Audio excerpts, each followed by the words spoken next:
So, good morning, everyone. Thank you all for joining us. My name is Crystal Hunter, and I'd like to welcome you to the Battle for Attention webinar. My name is Crystal, as I mentioned. I'm the Training and Events Manager, and I'll be your host for today. Before we begin, I'd like to just share just a few things with you. First, you may ask a question to the speaker using the Q&A feature found on the bottom of your Zoom dashboard. Please save the chat for any messages directed to other attendees or myself, your host for today. Now, just a reminder, today's presentation will be recorded and we will be sharing a copy with all of those who are registered to attend. Also, I'd like to remind you all to check out the online calendar found on the association's homepage to ensure that you don't miss any coming events. So if that sounds good, let's go ahead and get started. Today, we are joined by Mr. Bill McKenna of the McKenna Marketing Network, a company dedicated to harnessing the power of relationships to drive business success. Bill, feel free to kick us off by introducing yourself. Yeah, it's great to be with everyone today. Obviously, I'm Bill McKenna. I'm looking forward to spending some time with you. I love in-person stuff, so I wish I could see the audience out there and show your smiling faces, but this is great. And as Crystal mentioned, if you have any questions during the session, feel free to ask them, and I'll come up with some answers for you as we go, or I may do some things at the end depending on time as well. I'd like to get some questions in afterwards. So let me get started today. I'm going to cover a lot, and I know there's a lot of different size credit unions on this webinar. So, you're going to pick up certain parts of it that may work best for your credit union. One thing I know for sure is that you're going to all have things that we talk about today that will, I'm sure, resonate in many ways. So let's get started. So again, thanks for attending. A few quick points I want to make up front. The importance of aligning goals it's just critical. We have to make sure when we're doing our marketing that we're clear on what our goals are and that they're aligned with the organization. Sometimes I find that we'll find senior managers and marketing people, they may not be totally aligned on everything. So having those communications up front, having a solid marketing plan, a solid calendar is so important. And then we need to be laser focused on those goals. We have to understand, hey, how are we going to get this done? Because we can easily get sidetracked as marketers. A lot of us that are marketers, we have these personalities where we're getting excited about things all the time, right? The new thing, and look at this, and what about this? And I know I'm that way. I literally have to shut my email off and sometimes my LinkedIn page because I just find myself very easily losing focus. And then the final thing is execution. The best marketing plan in the world, the best things, if they're not getting out the door, execution is a critical part of getting it done. And how you execute is going to be really important. You may find that some things in-house, some things working with partners, but you have to execute to have good marketing success. So that is something that's absolutely critical. A few thoughts up front, and hopefully as we talk today, some of those things will make sense. This little sketch that I have here is something else I want to start with. Um, we all have our comfort zone. This little circle over here, it's what we do every day. It's what we're comfortable with. It's what our leadership, our senior managers may be comfortable with. It's what our board of directors may be comfortable with. But the truth is, the magic typically happens outside of our comfort zone. So do not be afraid to look at new ideas, look at new things. Again, stay focused on what you're doing, but remember that the magic happens outside of your comfort zone. And the truth is that we have to look at new things. What can we do different? What's working, what's not working, and take a look at that. So jumping back in a little bit about me. I am an entrepreneur. I founded 3 marketing companies. My biggest one, or I guess the one that had the most recognition, was Marketing Partners. And I actually am the inventor of Dollar Dog. If any of your credit unions have the Dollar Dog Kids Club, that is I guess my claim to fame is Dollar Dog. We've created that, and about 350 credit unions use that around the country. Clients have worked with over 500 credit unions and banks. I guess I'm somewhat of a visionary, identify opportunities, try to execute those for my clients. I've had obviously in-house expertise. I did spend about 3 years as the VP of marketing for American Heritage Credit Union Philadelphia, and also as the chief marketing officer of a community bank during COVID, which was my COVID job, I call it. I am a relationship builder. I absolutely love relationships, meeting people, finding ways to connect with people, as many of you are. I think it's so important. And I really feel like that's one of the assets that I have that's allowed me to enjoy a really great career and experience. I've been involved in a lot of different things, and I really honestly feel there isn't anything in marketing that I haven't been exposed to or done multiple times. It doesn't mean I know everything, because we never know everything. I'm a continual learner, but the truth is the experience I have comes from being in the industry for quite some time. So that's a little bit about me, and let's get on to the session. Client samples. Here's a few logos of just a few clients I've worked with. You may recognize a name or two up there, but I have had the opportunity to work with billion-dollar, multi-billion-dollar shops and credit unions as small as 20 million in assets or even smaller. So if you're a smaller credit union on here, I will have some things for you today to talk about. So this one I loved. I saw this and I had to put it in here. So I'm a little bit older. I've been around for a few years, and I was always told, and as you told some of your kids probably too, do not get in cars with strangers, right? We say, don't get in cars with strangers. That's dangerous. Do not go to someone else's house that you don't know. You don't want to do that because what do we know about them, And do not meet up with people on the internet from the internet. Well, we can't do that. That's dangerous, right? Well, I think some things have changed, and this is actually extremely funny to me. And now we all reach out to strangers on the internet constantly. We're constantly talking to people we don't know. And we get in the back of a person's car we don't know. We just jump right in there. Hey, who's this? We don't know, but we're taking a ride with them. And then the last one, so that we also sleep in someone's house we don't know. Airbnb. If you've done Airbnb, we just go to somebody's house. We don't care. We don't know who they are. But I think it's funny how things have changed a little bit. You talk about change and it's constant, right? This world we go through is constantly changing. But I found that very humorous. And maybe if you were in the room, I'd see a smile or two. So what is the one thing all marketing needs for success? I'm going to pause for a second. Think about it. Maybe if you have a pencil in front, write down. What is the one thing all marketing needs for success? I probably should have done a little question thing on here, but I'll do a little music in the background. Ready? Big reveal. Attention. We all need attention, right? Marketing to be successful needs to get attention. And the truth is, we live in a society that's so overcommunicated, so much information comes at us each day, it can drive us nuts, right? And how do you get attention of your members, of your non-members, of your community? How do we do that? Right now, during this election time, oh my, we're going to be battling attention even more, right? With everything going on. But attention is critical for us to get our message across and for us to have the opportunity to drive deeper relationships. So here's a little news alert. Many of us are not great at getting it. We talk about marketing, but many of us have trouble getting attention. Where do we find that attention? What do we say to get that attention? What do we need to do? So let's talk about some of those things today. Picture look familiar? It does to me, because I feel like people are extremely preoccupied. I look at this, but I've seen it all the time. And I would say it's especially true of younger people, but not necessarily, because I find myself sitting here playing with my phone way more than I should. And my wife even occasionally saying to me, like, what are you doing? Like, what are you looking? As an entrepreneur, I've got that drive. So I'm always wanting to learn and do things.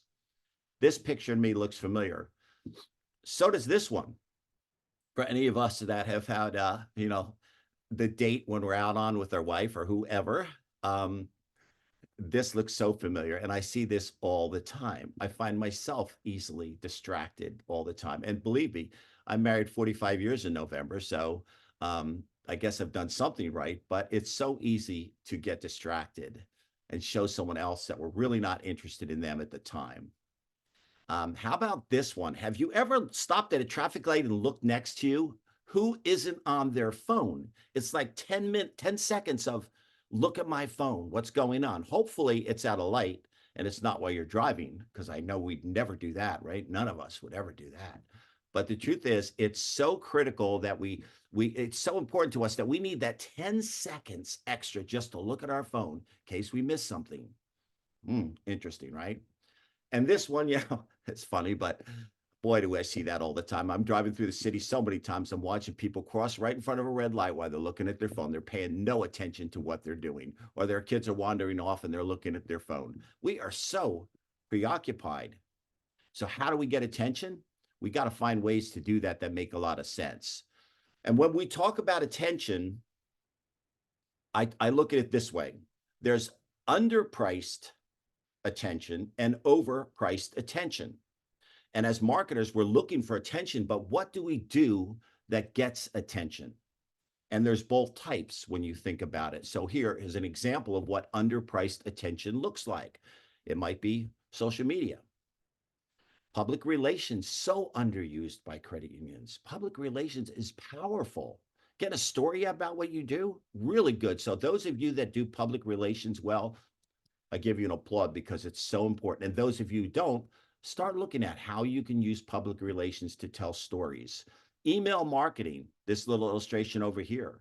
I really think it's the most powerful way to market still. Talk about that in just a second. And then obviously word of mouth and obviously reviews, online reviews. Those are some underpriced attention. Are there others? Yes, there are. But the truth is those in themselves are great things we should be looking at more often. So online reviews, I'm going to just break on this for 1 second. We happen to work with a partner who does some amazing work in online reviews, but you know what? Many credit unions are not paying attention to this. Which one of us or which person would ever go to a hotel with a 2 or even a 3-star review? Definitely not a 1-star. You know, would we go to a restaurant and eat at a place that has a 2-star review? No, we would not. And let me tell you, people will not visit your financial institution if you have poor reviews. And I know some of you do a great job in having great reviews, but I look at some of them and they're not great. And it isn't that you're not good. The problem is that many of the reviews you get from people that leave bad reviews, they outnumber the good reviews because we haven't done a good job of getting the good reviews. And we don't do a good job of responding promptly and have a tool in place to do that. So look at your online reviews. Go and look at your branch locations. Reviews can show you the strength of different branches you have, the people you have in those branches, and really take a minute, really look at your reviews and see, are we doing a good job or does this need work? And then I mentioned email marketing in the background over here. And there's a little book back here. It's called The Most Amazing Marketing Book Ever. It's one of my favorite books. It's by Mark Schaefer, who's a renowned international speaker, a marketing guy, and his friends. And it's a whole bunch of them that put these little chapters together. And the one chapter in there about email marketing says, when you invest in building an email list, you are investing in a marketing resource you own. Think about that. The only marketing you really can own is your email marketing, because when you get that list, that is your list. So invest in building that list. Get people to respond for information. Build those types of lists and go do a great job managing those lists because they are so important and you own that list. That's your list. So find things to create clicks and get people to sign up for things. It's so important. Your existing members, it's a great way, obviously, to deepen relationships with good email. Talk more about that. Now, any credit union out there that might say, how many emails do we do? I put this at the bottom, 4 per month. That is my secret sauce, 4 per month. But you got to make sure that they're not selling all the time. They have to be value-based content or people will unsubscribe. But most people, even if they get a lot of emails from you, they won't unsubscribe unless you do something that ultimately they just have no interest in. Most people will just maybe not read every email or open and click, but they're good. So email is super powerful and it's low cost compared to some of the other. So what's overpriced attention? Overpriced attention is direct mail, and I do like direct mail. I'm going to touch on that in a second. It's television advertising, ads on TV, a little more expensive, right? They reach a big group, and there's nothing wrong with them, but they are more expensive. Even things like at stadiums and billboards, and you look out in the outfield and you see all of those billboards with a million different names, do they really move the needle as a brand or don't they? It's hard for us to tell. because we really can't track them. Billboards outside, we know people see billboards and they do have impact, but again, they are not cheap, especially in major markets. Event sponsorships, those are good. I like them. Sometimes they're expensive. It depends on the event. So I'm not saying don't do these things, but I am saying focus on the things that you know you can track. And also, it's going to depend on your budget. I am going to touch on direct mail for a second because I still believe highly in direct mail. I've had a lot of people ask me, well, it's expensive. Yeah, the unit cost is expensive compared to digital advertising, but the ROI is 112%, the average ROI. It demands attention. It's really great because you can target with direct mail amazingly. And it's always include an offer in your direct mail, I would say. But ask yourself this question. The direct mail that you get in, who do you get it from?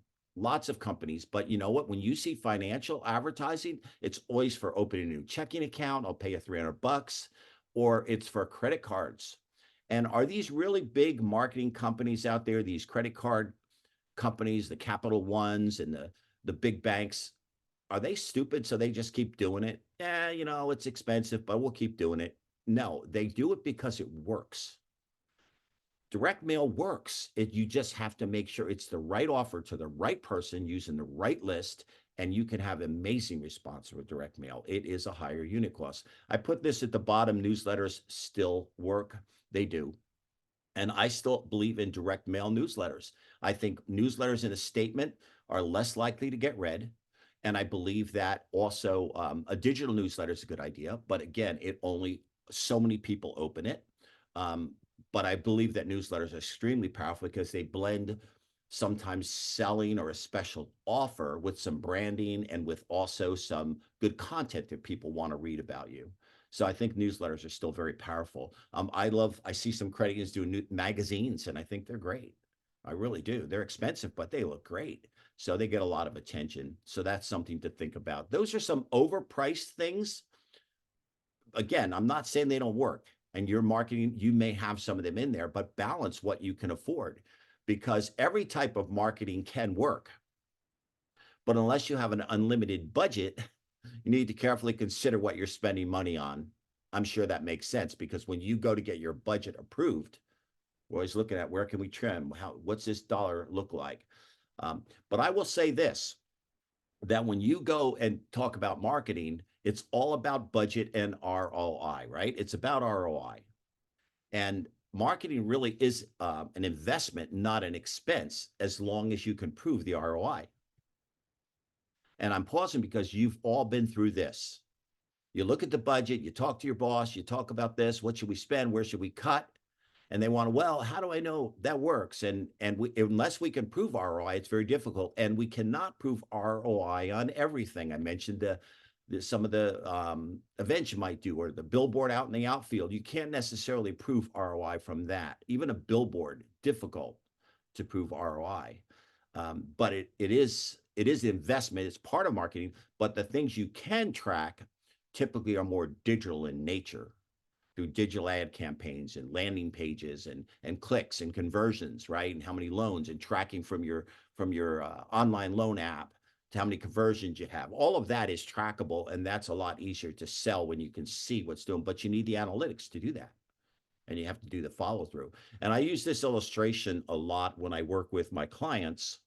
I always say to them, especially usually when the CFO is in the meeting and we're going over a big marketing plan or something, I say, if you give me $5,000, and every time you give me $5,000, I return to you $10,000, how many times will you give me $5,000? And their answer is, I'll give it to you every day. Exactly the point. It's about ROI. It's about investment versus return. And unfortunately, again, we don't always do a great job of that. Something we need to do a better job. That's where the tools come in, the analytics, the right software, the right, automated marketing tools, all of that. So important. That's where the data part comes in, right? And that's also sometimes a little tricky. I'm going to touch on that towards the end, but this really isn't a data integration seminar today. But that is another one that is super important. I'm going to keep rolling. By the way, if I talk a little fast at times, it's because I'm originally from New Jersey, and so I can go pretty quick if I have to. And I'm going to make sure I'm staying attuned to the clock so I don't go over here today. So let's talk about branding versus selling. Uh, Two different concepts. And unfortunately, I think sometimes we skew too much towards selling and less towards branding.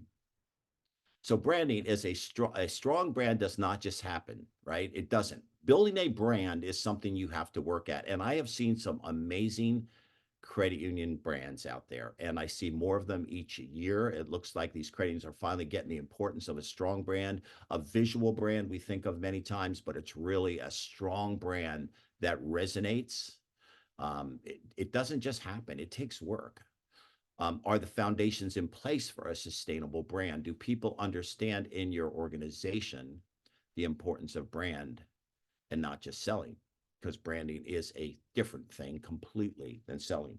And this guy you may have heard of, Jeff Bezos from Amazon. I love this little example he uses of branding. I use this in some of my branding sessions. It says that brand is what people say about you when you are not in the room. A brand is what simply put, a brand is what a brand does. It is created by a chain of experiences. So look back at that again. A brand is what people say about you when you are not in the room. Isn't that true? If someone says something good about you, your credit union, the experience they had, they're your best advocate, right? You're building people that absolutely love you and share that with you. And I think Jeff is right when he says that. It's what they talk about when you're not in the room, right? When you're not in the room. And then a brand is what a brand does. It's how we perform. Do we get it done? Do our members love us? Do they talk about us? It's created by a chain of experiences. We've all had good and bad experiences in all sorts of places, right? We go to a restaurant, we have a great experience, or we have a really bad one. And I always kid people, and I say, I think one of the most unintelligent people in the entire world is a server in a restaurant that is rude. What in the world are they thinking? Even if the service is horrible because they're not getting the food out of the kitchen, if they are rude to you and they're a server, they're just saying, I'm just stupid because I make my money on tips and I'm going to be rude to you.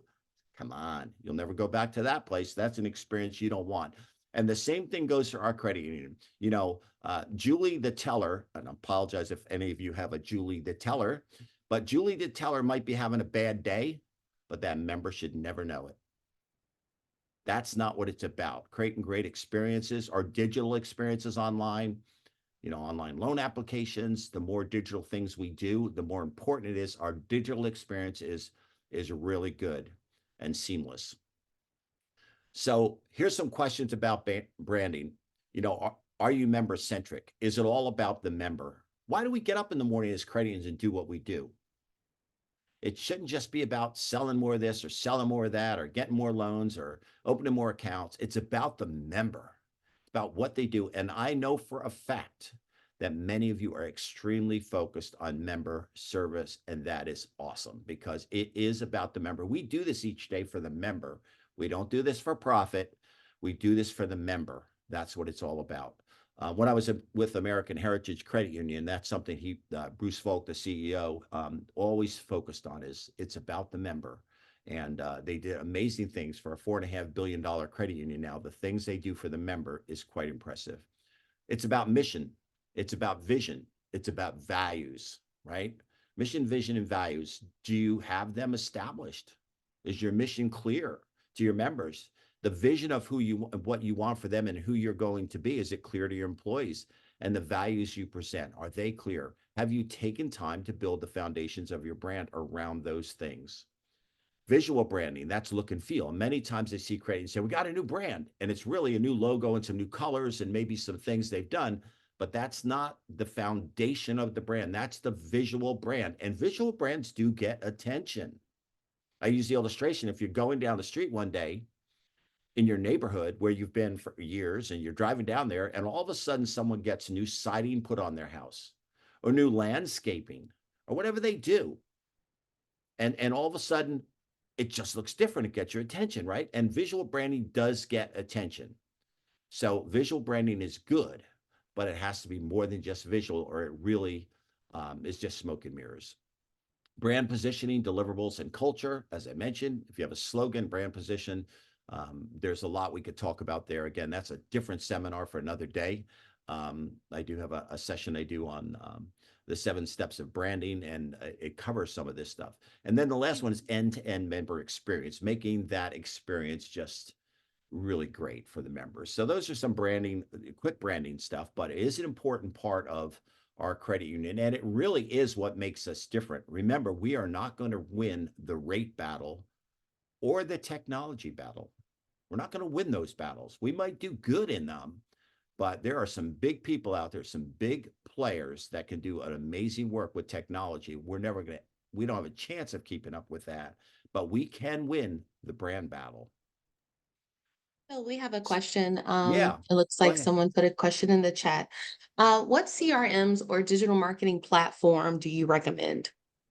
It depends on the size of the credit union.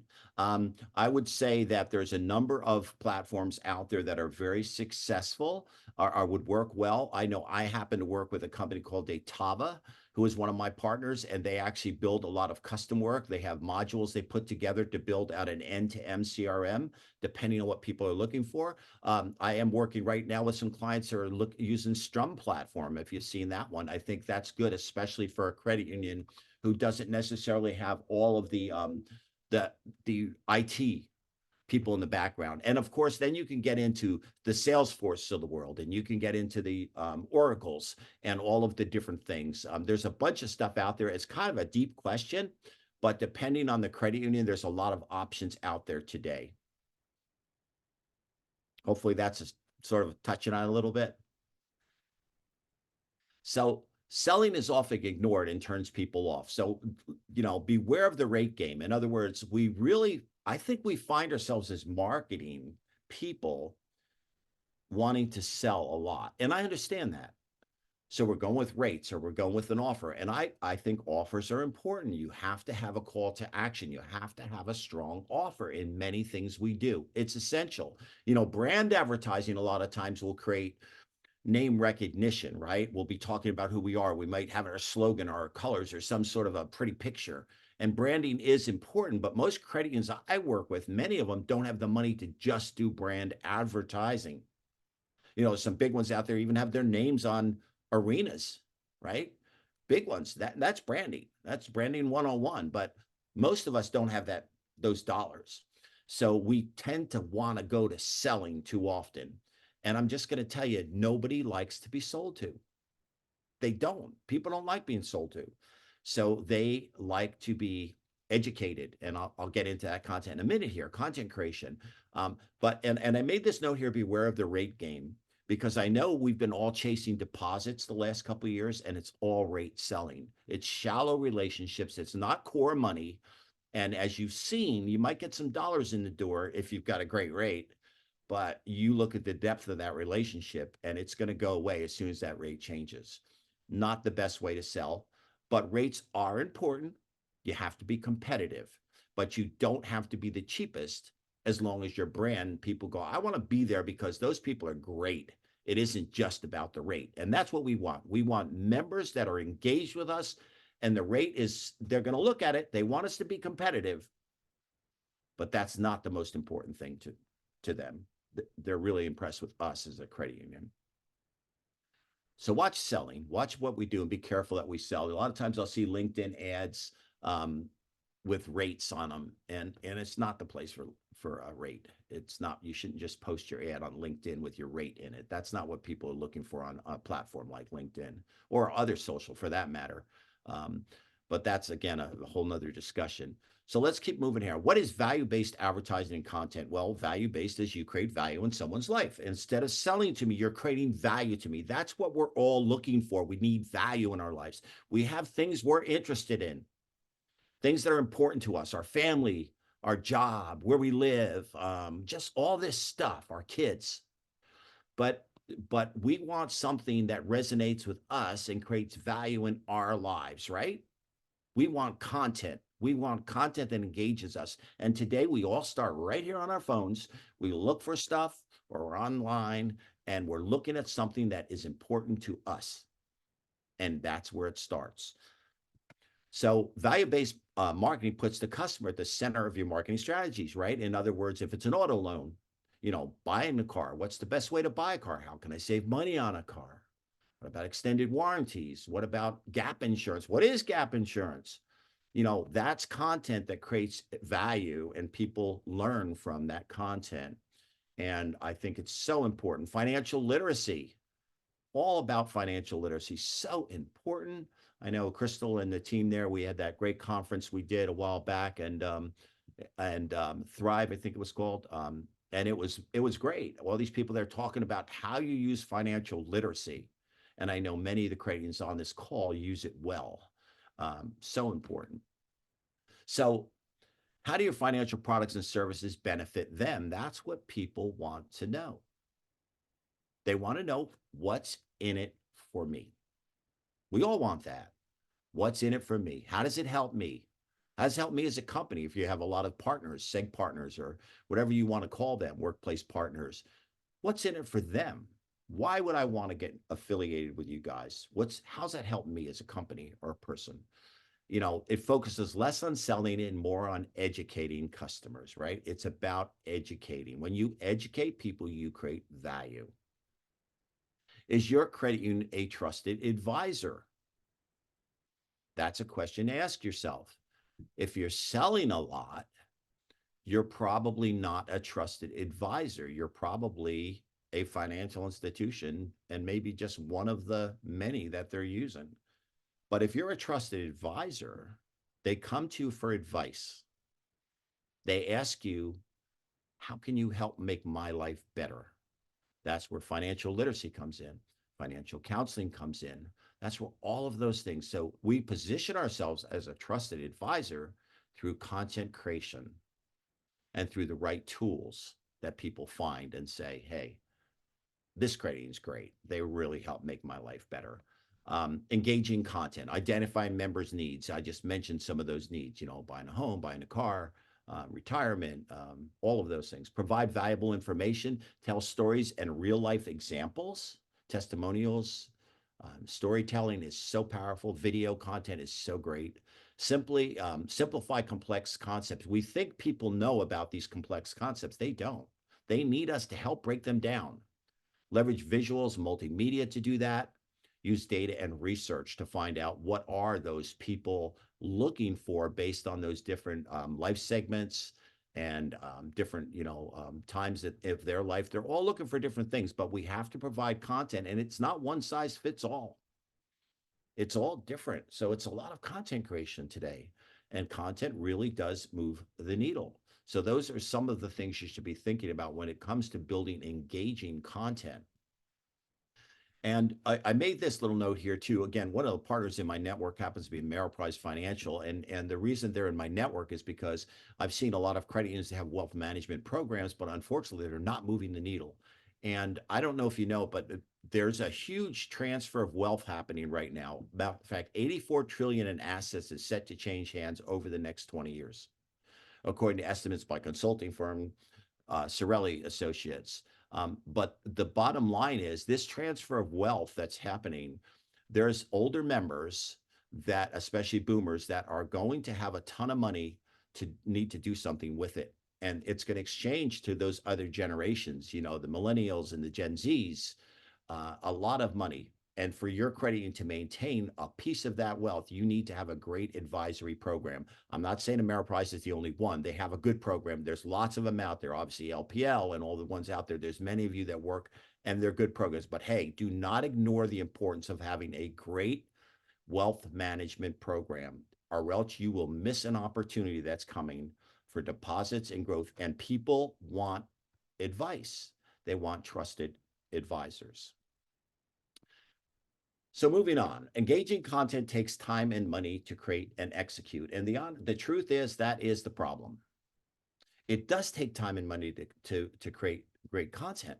And many credit unions, again, it's easy to sell and throw an ad up about a rate on a car loan or whatever. It's more work to create content that engages. And obviously, there's a lot of firms out there who will sell you some third-party content you can buy, put up a site, whether that's a financial literacy microsite you subscribe to, which is a good idea, or whether that's some content you create on your own, which is even a better idea, because content you create on your own tends to be a little bit more customized for your people, the words you say. And when you get into SEO and search and all of those things, especially SEO, creating content that has the right keywords in it is huge.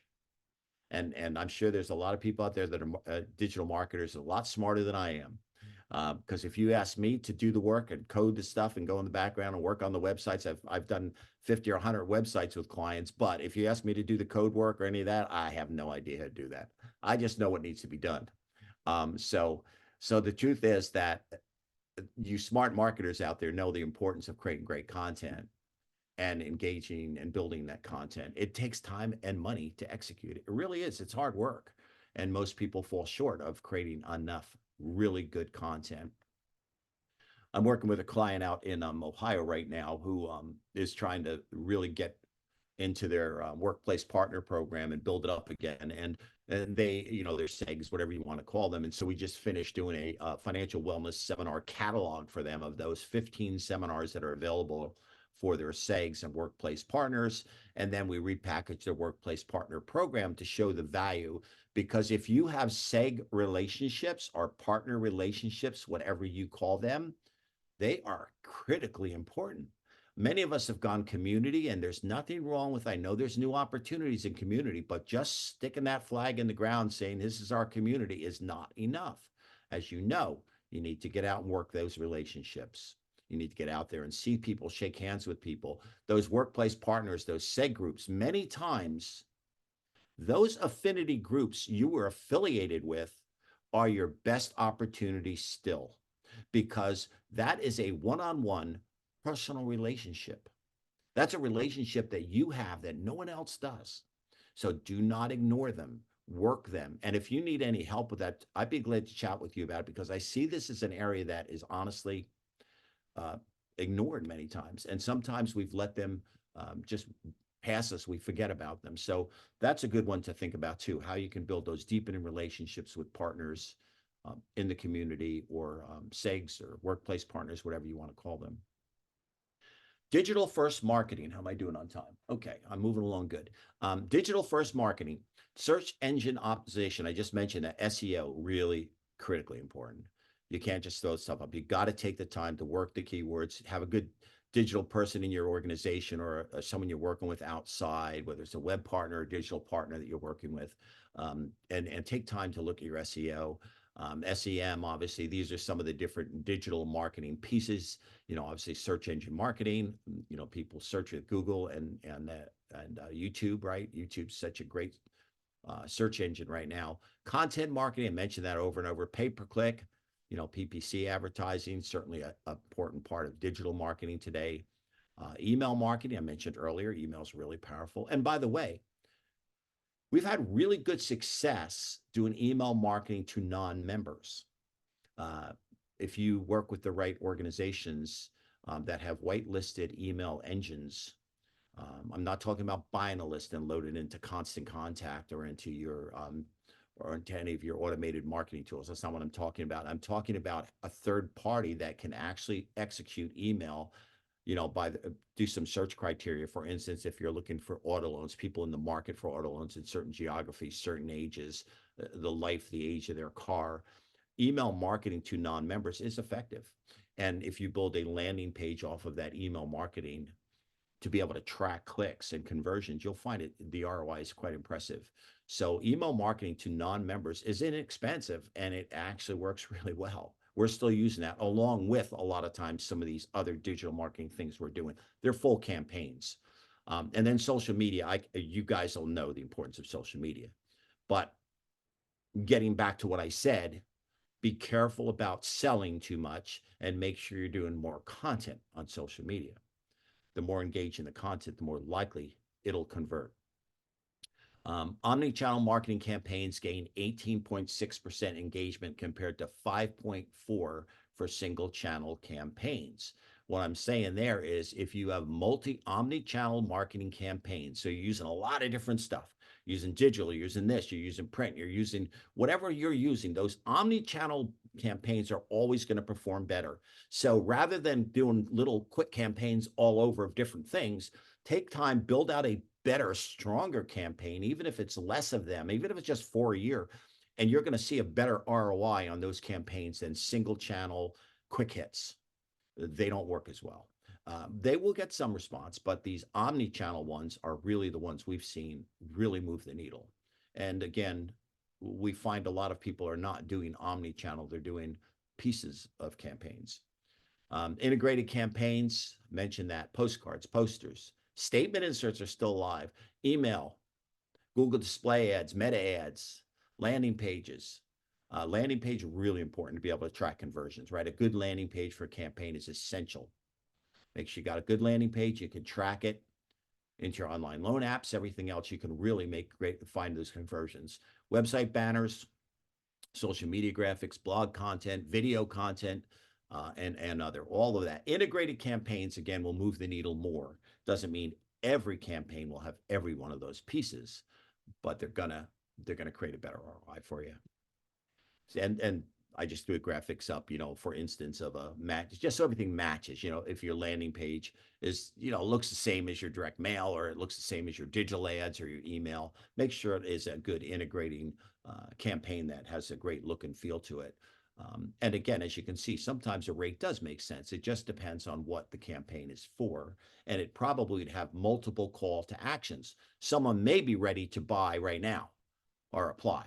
Someone may not be. They may want to know, hey, tell me more about buying a car, or tell me more about the best use of home equity loans. They may be at that point. So that's where this comes in, customer journey map. Someone asked earlier about the CRM, and there's exactly what we want to happen, right? We want to build a customer journey. We want to create awareness, and those are through PR, social media, website. We know what does awareness, right? We want to create interest, blogs, media articles. We want to have them check it out. Oh, let me learn more. That's the content piece. Then they purchase, they shop, they book online, they do whatever, right? Retention, then we follow up and we make sure that they're happy with the experience that they had, and that they like working with us, and we make it as seamless as possible. And then advocacy is they're out there saying, wow, we love these people. We just absolutely love them. That's where the reviews and all of those things are so important, but all of these. But yes, we want to build a customer journey. And if you have a good automated marketing tool and a CRM in place, or you're working with the right partner that has that for you, it's going to be a lot easier to really deepen those relationships and build out a solid customer journey. And otherwise, we might be living in the land of missed opportunity, where we have a one-off, or we have a lead or an opportunity, but we're not closing that deal because we haven't built out a good, solid journey. And I know in a smaller credit union, it's difficult to do this sometimes. I realize that. But even in larger ones, it's hard to do it sometimes. It's just something we tend to overlook, the importance of that journey. Small credit union marketing plan. I think I'm doing okay. Still got a few minutes here. A small credit union marketing plan. So I do work with a lot of credit unions and have over the years. If you are looking at what are those things that would be foundational to a small credit union, a solid marketing plan, it would be the emails, 4 per month. And this, by the way, would apply to any credit union, not just small. But the reason I say small is because typically we're not doing the things we need to do to get the word out. So email, 4 per month. They can be segmented. Doesn't mean everyone gets the same email. And if possible, that would be a great idea. But if nothing else, the 4 emails per month, and at least 2 of them have to be content, not selling. You have to keep creating valuable content. Make those emails have value. And then track them and see how they work. Like, go inside, if you're using Constant Contact or MailChimp or whatever you're using, go inside, see where people are clicking. What are they clicking on? Ooh, why did that one have twice the number of clicks? Was it the position of my call to action? Was it a graphic? Was it a button that was at the top of the email rather than the bottom? Wow, that one got 20% more clicks. Interesting. Learn from your email. Don't just send them, go back, track them. Print and digital newsletters, I mentioned that. Still very important for every credit union, but one thing we produced in the past that was kind of interesting is called a news promo. And it's kind of like a newsletter, but it's kind of a mix of content and some selling in it, because I do find that people still like newsletters, and actually they're really a good opportunity to use content creation and tell more people about you and what you're doing as a credit union and the community events you do and all of that. So don't give up on newsletters. They still work. If I was going to do campaigns, I would do integrated campaigns. Probably 4 of them a year is a good number. Obviously, the old credit union marketing plan always included 4 of this and 3 of that and 2 in the spring, right? And, but 4 integrated campaigns with a lot more pieces in them, as I mentioned, will get better response than ones that are just one-offs, just an email or just a postcard or just this. The integrated campaigns are always going to be better. Community engagement person. This is a seminar in itself. What I found is that a lot of credit unions just don't have a person in sales. And every bank you talk to is out in sales. All right. We're not selling, and I keep using the word selling, but let's call it community engagement. But it is sales, right? It's getting out there and shaking hands with people, getting out there and saying, what is it that makes people excited? Like, they need to meet people, they need to get out there, they need to shake hands with people, and we need that. The seg development part of it is so important, getting people out in front of your groups. If you're in that business still, there's so much more you could do. And how do you get through the gatekeeper? How do you get the opportunity to deepen relationships, especially in groups that are older groups that may have forgotten they even have a credit union? Point of sale branch graphics are important as well when people are in the branch or in the drive-through. The drive-through, they're sitting there for a longer period of time. What do you have in front of them when they're in the drive-through? What do they see? Are there any posters and things on the outside there that get their attention? Branch graphics are super important. And boy, are there some beautiful new branches out there. My goodness, they're beautiful. And that experience also, that branch experience for a brand. However, and I didn't mention this anywhere, the branch of the future is more consultative and less transactional. We all know that. It's consultative. People will come into the branch less, but when they come in, they want to talk to somebody who can help them, consult them, or even open an account for them. Some people aren't comfortable opening an account online. So the branch of the future needs to be that retail, that more friendly, and with the cash exchangers and all the things that happen. So it just feels really good, and make your branches look good, but make that experience in your branches better. And all your people, the training that takes to be a consultative, it's easy for me to say, a consultative person rather than a teller just doing a transaction. And a brand refresh or a name change. A lot of credit unions have been looking at that. Sometimes I find some credit unions that just have a name that's holding them back. And that is worth considering, especially if your core sponsor isn't really supporting you any longer. But if they are, and it's a great brand name, then you probably still could do great with that name. That's, again, a whole discussion on branding. So a couple last things, and then I'm going to stop and answer any questions. So prepare your questions. If you have any comments or snide remarks, feel free to put them in. Well, you can hold the snide remarks if you want, but if you do have any questions or comments, I'd love to hear them. Here's 3 last things. And again, I just ran out of time in this session. I'd love to dig into these more. And certainly I'm always willing to have a personal conversation with anyone. I'm on LinkedIn. You can find me easily on LinkedIn. Reach out to me and I'd be glad to set up a one-on-one conversation. The word frequency. If you asked me to come today and say one word and leave, and you're like, that would have been so awesome. But no, if you ask me, I would say frequency, because if you're not frequently in front of people through all of those things we're talking about, they're going to forget about you. You have to keep building that relationship, keep that frequency going. The second one is data integration. Absolutely critical. And it's something, siloed data is the death of a credit union in the future. We have to bring our data together. You may not be able to do that all in-house yourself, probably can't, but you need to find partners to help you integrate data and have a data journey set up. Know where we're going in a year and 2 and 3. Data integration is essential.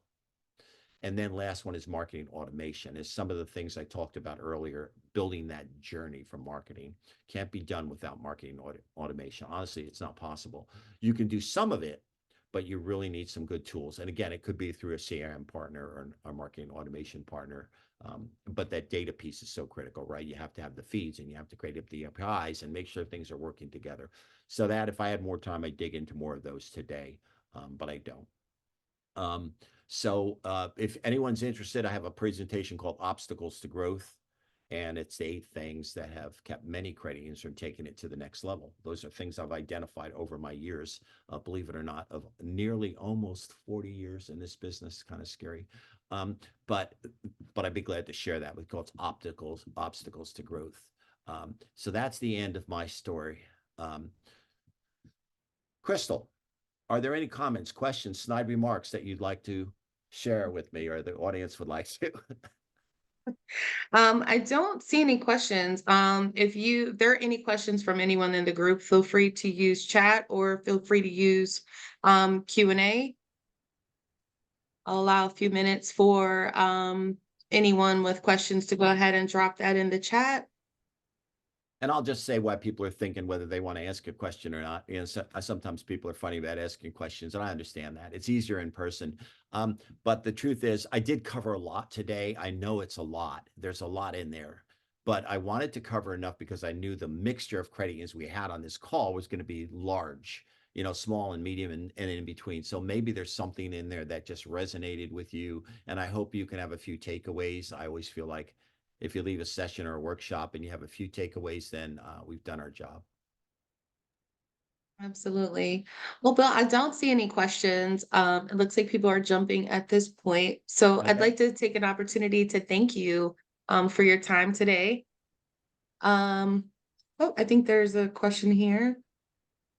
There's a comment. We have partnerships with GreenPath, TrueStage, and others. They provide content to share, but is there a concern with many credit unions using the same content? I don't know if that's something you can address, Bill. Yeah, no, I think that content is good. I like GreenPath, by the way. I think many credit unions don't have the time to actually one-on-one meet with members to do the financial counseling. So GreenPath is a good solution. They have good content. I think it's a matter of taking that content then and repurposing it the best way you can, right? Most of them will let you pull that content out. I'm working with, I mentioned 717 Credit Union out in Ohio, and they have Coffee as their program. It's KOFE, it's called, and it's a good program. So, but now we're pulling that content out and we're building these 15 webinars from that content. So the content's already there. So maybe you can find those partners, use some of that content. Savvy Money, I see the note here on Savvy Money, another one that's been out there for a long time, has good content. So maybe it's a matter of just here's what I'm thinking. Don't set it and forget it. Don't just make it a link. If you really want to maximize that, use that content, rework that content, pull it out, create blogs from it, social media posts. Take the time to use the content you're paying for because someone's already created. And there you can tweak words here and there to make it sound like, in Baltimore, more people, rather than just general people only, use things that would create some good SEO. Does that make sense? Any other thoughts? Let's see. So the last question, I think you may have touched on this, was have you had an experience with Savvy Money? Yeah, I personally haven't worked with them. I am very familiar with them, and their program looks like a good program. Again, they're all kind of they're similar in some ways, and then they're different depend on how the license works of those programs. I would say any program you work with, make sure that the license allows you to repurpose the content. If they won't let you repurpose their content, then don't sign up for it because you should be taking that content and using it in other places. Thank you for that. I have another question. What are the trends in the industry you're seeing that members need now? HELOCs versus mortgages, et cetera. What are you seeing, Bill? HELOC for sure. HELOC right now is the hot one. People aren't moving. When you have a 3% rate, you're not selling your house unless you really have to. So that would be a trend. Obviously, there's a lot of concern over young borrowers not being able to get a mortgage because of the price of housing and rates. So provide content on building for a future of buying a home, 2 years, 3 years. Maybe you build a really cool savings program that allows them, your house in 3 years. In other words, how do I get there to buy my first home? And hopefully the rates will be better by then too. The other thing I would say is indirect lending. If you do indirect lending, which many of us do, we see that that really drives our the amount of dollars we have in auto. But one product that is a good one to cross sell to indirect members are your credit cards. Credit cards will have a great return if you really keep working them, but you got to build the frequency into your credit card offer, because our rates at credit unions for credit cards is so much less, right? People are paying 23, 25, 27%. We have cards that are going to max out at 18, and we should be pushing those like crazy to people. So a couple thoughts right now. Deposits, obviously people are still looking for deposits, depending on where you're at, it's slowing down a little bit, but so those are a couple quick thoughts. So I have another question. How important is being in an Apple Wallet? Our members are older, but we need to stay relevant to younger members. Describe to me what indirect is. Auto loans through a dealership? Yeah, indirect auto loans through dealership, exactly. So you remember when in the car buying experience, typically what we see, as much as we'd like people to get pre-approved and buy from us directly, and some will, especially if we have a good car buying program, but most people buy their car at a car dealer, and the car dealer is really good at cross-selling financing because they make money off of it, right? And other services. So I would say that yes, indirect lending, obviously, if you have an indirect network, the importance of working that indirect network is critically important as well. Someone out in the field working those dealers regularly to keep them honest. Because you know how you can tell when a car dealer or a car salesman is lying? When he moves his lips. They're all in it for their own cause. So remember this, that we have to keep working them. I would say Apple Wallet. I love my Apple Wallet. I'm an older guy. I love my Apple Pay and all of those. So the answer would be, if you should have it, try to get it if you can, because it's important, and especially for younger members, right? But the Apple, the Samsung, Google, and all that, really important today to have. I have one last question here. It says young at heart, right? Most dealers already have established relationships with other credit unions, and we don't have the manpower. So, what do you say in that sense, Bill? Would you repeat that? You're saying most dealers have relationships, or what was the question? I'm sorry, sir. It says most dealers already have established relationships with other credit unions, and we don't have the manpower. So, what do you say to that? So you don't have the manpower directly, but if you're part of an indirect lending program, they will create those relationships for you. So there's a number of indirect programs out there you can be part of as a credit union. And again, indirect's not for everybody, though. Honestly, you can still do well with direct. It's just a little more work, a different approach to it. And I guess, again, that's kind of a conversation about why aren't you, or what's the holdback, or the size of your credit union. If it's manpower, it's probably a smaller credit union.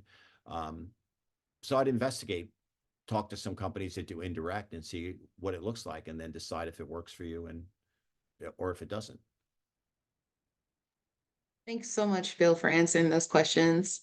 At this time, I don't see any additional questions in the chat. Um, we will have his information available to you all. If you'd like to connect with him outside of today's webinar, feel free to reach out. As I mentioned in the chat, today's recording and presentation will be sent to you all later today. So be sure to check your email for that. And thank you so much for joining us. And we look forward to having you all on our next webinar. Thanks so much. I appreciate it. Have a great day, everyone.